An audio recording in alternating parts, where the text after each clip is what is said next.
So I'm having a chat with Gia Ford. How are you? I'm very well, thank you. How are you? Good, yeah, not too bad. So after this interview, we're going to play a new single of yours called Earth Return. Tell us a bit about the single, first of all. It's about dying, which is nice and morbid. But it's about just having a special place on Earth that you feel would be the right place to kind of move on to the next realm in, I guess. So yeah, it's kind of about the Hope Valley and the Peak District for me, and where my family have all hailed from. Nice, nice, excellent. And that's off your debut record, which is out now. Transparent Things. For those who've not heard it yet, tell us a bit about the record. Well, it's been described as an odyssey of outcasts. It's kind of half character, half fictive, and half personal.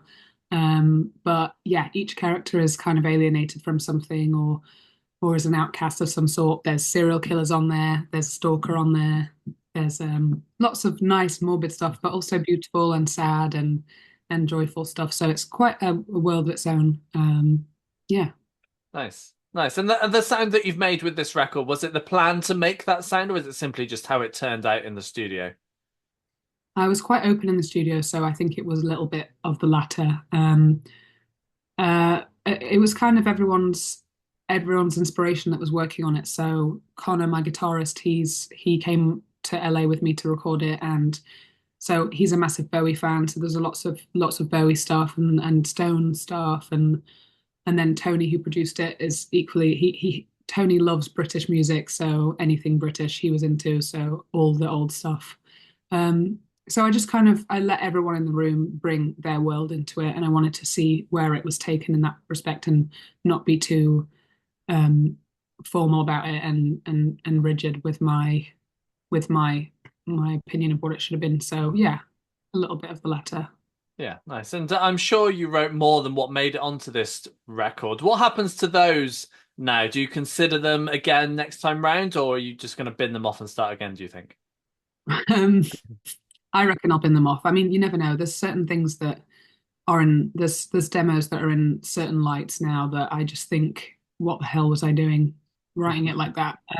But there's songs have a weird quality of coming back into your life or in a different form, or um, certain bits of lyrics will make their way into something in the future. So um, yeah, I think as they are, I might bin them off, but you never know. They might come back in some way. Yeah, nice. I like to talk about the writing side of things as well. So for you, how do tracks normally start off? It really depends. If I come across something, a story or a concept pops into my mind, I'll kind of sometimes I'll store it and wait for the right music to come along, or I'll have some chords and build a whole concept around what the chords feel like, or maybe the complete opposite of what the chords feel like, and just play around with it like that. So quite often for me, there tends to be like a kind of uh, almost like an atmosphere that I want to create. And that's inspired by whatever it is, a character in a book, or even sometimes just a phrase or a word.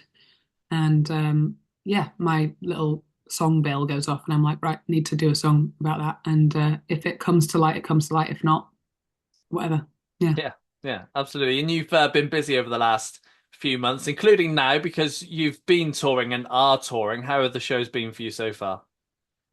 There's only happened two so far, and I was quite nervous about them because I didn't know how many people would turn up.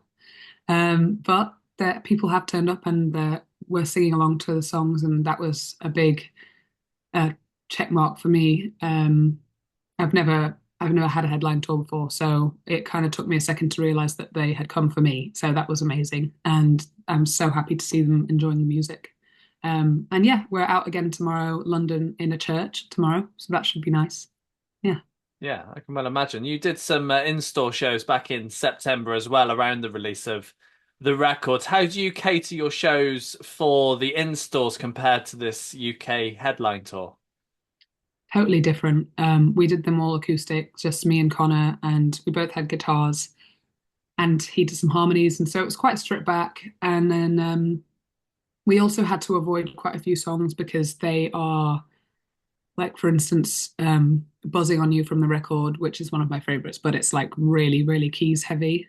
And it just didn't work in the same way adapted to guitar. So we're um, we didn't have any tracks or anything in the background for the install. So this is kind of like we're working with everything that we've got to put the headline tour together. We still haven't got any key like live keys, but and Connor's picking up a lot of that stuff on the guitar, on like with all of his sounds and stuff on the pedal.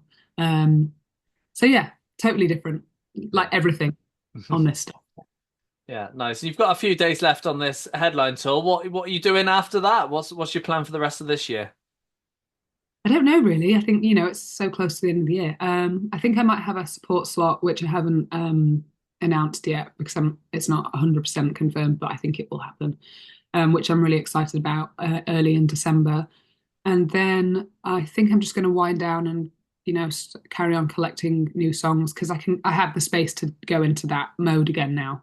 Nice. So I think it'll just be writing, and then next year I'm preparing to hopefully keep dropping songs or projects. I'm not sure exactly what I'm going to do yet, but I've already well into writing new music. So yeah, Yeah, nice. Do you know what direction you're wanting to take it? yeah, I've got quite a few new demos. It's not. It feels like it's maturing already, and I've learned so much from creating this record. So it's yeah, I don't know. It's becoming a bit more personal, which is uncomfortable, but that's good. Um, yeah, just maturing. I don't know how to say what it's going to be like. You'll have to see. Yeah. Have to wait and see. Yeah, and I'm sure you'll be wanting to do a bunch of touring as well next year. Are you hoping to do more UK and overseas as well? Is that the plan? Yeah, that's the plan. Yeah, as many shows as I can get, the more the better. So hopefully we'll get some support. Supports would be good. You know, anything. Live is a big focus for me and my project. So yeah, that would be great. Yeah, excellent. Gia, it's been a pleasure having a chat with you. Yeah, you too. Have a great rest of your day. Thanks for having me on.